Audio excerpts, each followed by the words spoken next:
Assalamualaikum warahmatullahi wabarakatuh.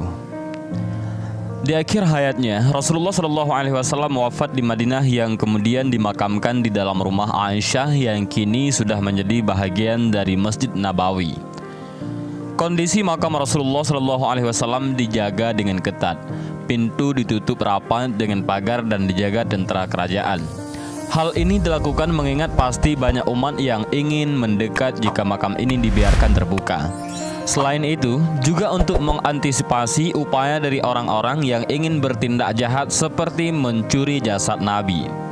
Dalam sejarahnya, pernah 5 kali terjadi upaya pencurian jasad Nabi Muhammad SAW, mulai dari Mesir hingga penguasa negeri-negeri di Eropa yang bersekongkol merencanakan pencurian jasad Nabi Muhammad SAW tersebut. Adapun kita umat Islam wajib bersyukur karena Allah Subhanahu wa taala selalu menggagalkan tindakan jahat tersebut. Lantas bagaimana kisah sejarah percobaan pencurian jasad Nabi Muhammad SAW ini? Dan berikut ini adalah 5 aksi gila percobaan pencurian jasad Nabi Muhammad SAW. Pertama, masa Al-Hakim bi Amrillah Al-Ubaidi.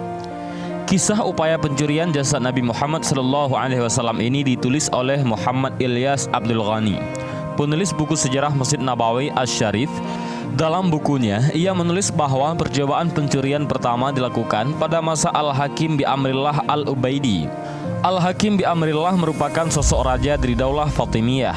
Padahal ia beragama Islam, namun zalim dan menyimpang dari ajaran Allah, sehingga rakyat Mesir sering dibuat resah pada masa pemerintahannya. Pada saat itu, seorang zindik mengusulkan kepada sang raja agar mencuri jasad Nabi Muhammad SAW. Hal ini dilakukan untuk menarik perhatian dunia kepadanya dan negerinya.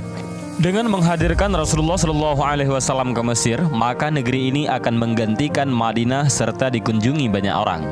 Namun atas izin Allah Subhanahu wa taala, rencana jahat tersebut pun gagal. Pada malam rencana tersebut dijalankan, ternyata Allah mengirimkan angin besar ke Madinah dan bumi tergoncang karena kuatnya angin itu. Hal ini menjadi penghalang tujuan para penjahat tersebut. Yang kedua, masih pada masa Al-Hakim bi Amrillah Al-Ubaidi. Kegagalan rencana awal tidak membuat Raja Al-Hakim bi Amrillah tersebut jera. Ia kembali menyusun rencana untuk mencuri jasad Nabi Muhammad SAW.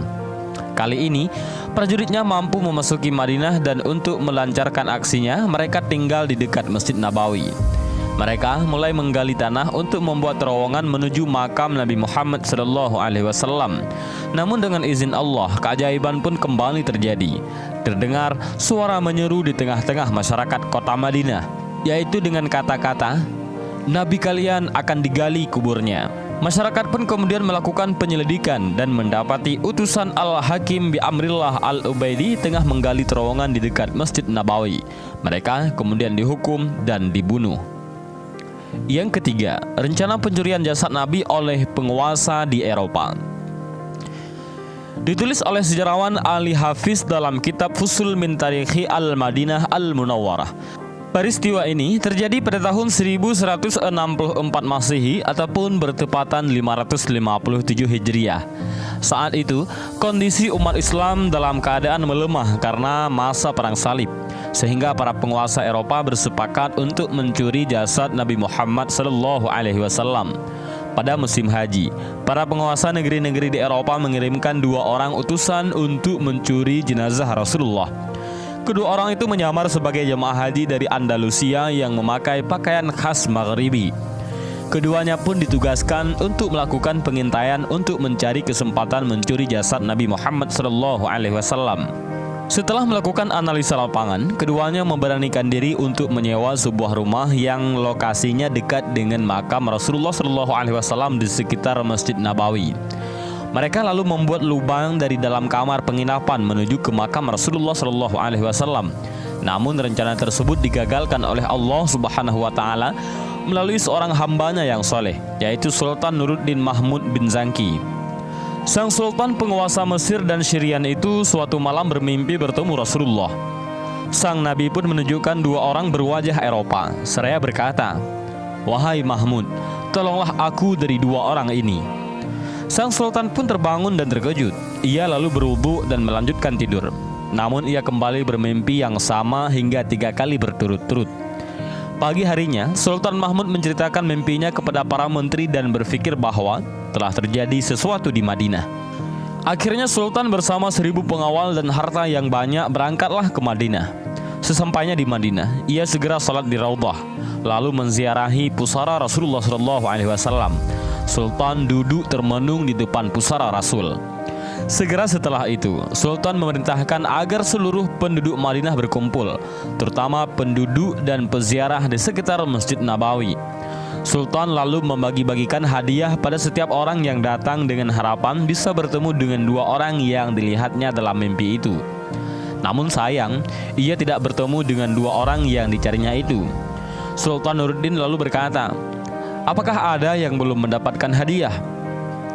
Mereka pun menjawab, "Tidak ada, kecuali 2 orang dari Andalusia. Keduanya tidak mengambil sedikit pun karena tengah khusyuk beribadah di Raudhah dekat makam Nabi."